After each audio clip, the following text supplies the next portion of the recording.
असं म्हटलं आहे की देवेंद्र फडणवीसांचं प्रमोशन व्हावं, देवेंद्र फडणवीसांचं जर प्रमोशन झालं तर एकनाथ शिंदे मुख्यमंत्री होतील.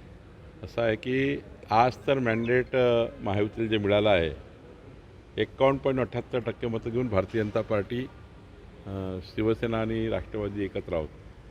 आणि आता तर 217 आमदारांची आतापर्यंतची सर्वात मजबूत सरकार आहे. त्यामुळं देवेंद्र फडणवीसजींनी दिल्लीत जावं हे निर्णय करण्याचे अधिकार काही कुणाला नाही आहे.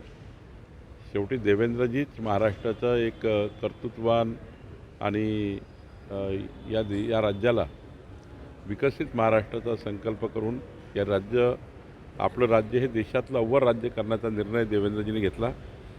देवेंद्रजीसारखा अष्टपैलू कर्तृत्वाचा धनी नेता महाराष्ट्रामध्ये आहे. त्यामुळं आज तरी मला असं वाटतं की असा कुठलाही निर्णय कोणी करण्याचा विचार करू नये. मला तर वाटतं की देवेंद्रजीच्या नेतृत्वामध्ये एकनाथजी आम्ही सर्व लोक चांगल्या पद्धतीने काम करतो आहे. असे गावागावामध्ये खडे फोडून मुख्यमंत्रीपदावर बोलून त्यांनी कुणी या ठिकाणी अशी आपल्या भूमिका व्यक्त करू नये. आणि शेवटी प्रत्येकाला वाटतं आपल्या पक्षाचा नेता मुख्यमंत्री झाला पाहिजे. त्यामुळं त्यांना तशी बोलायची सवय आहे. पण हे सांगतो की महायुतीमध्ये सर्व मताने एकमताने आणि सर्व समावेशक भूमिका घेऊन देवेंद्र फडणवीसजी हे राज्यपुढं नेता आहे. आणि त्यामुळं राज्याचा एक चांगला सर्व बाजूने विकास देवेंद्र फडणवीसजी करत आहे. त्यामुळं आपापल्या पक्षात आपल्या भूमिका मांडल्या पाहिजे.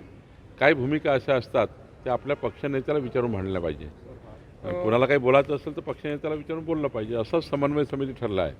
समन्वय समितीमध्ये जे ठरलं ते सर्वच लोकांनी पाळलं पाहिजे. भाजप, शिवसेना आणि राष्ट्रवादीच्या लोकांनी. कुणी पाळत नसेल तर त्यांचे नेते त्यावर चर्चा करतील.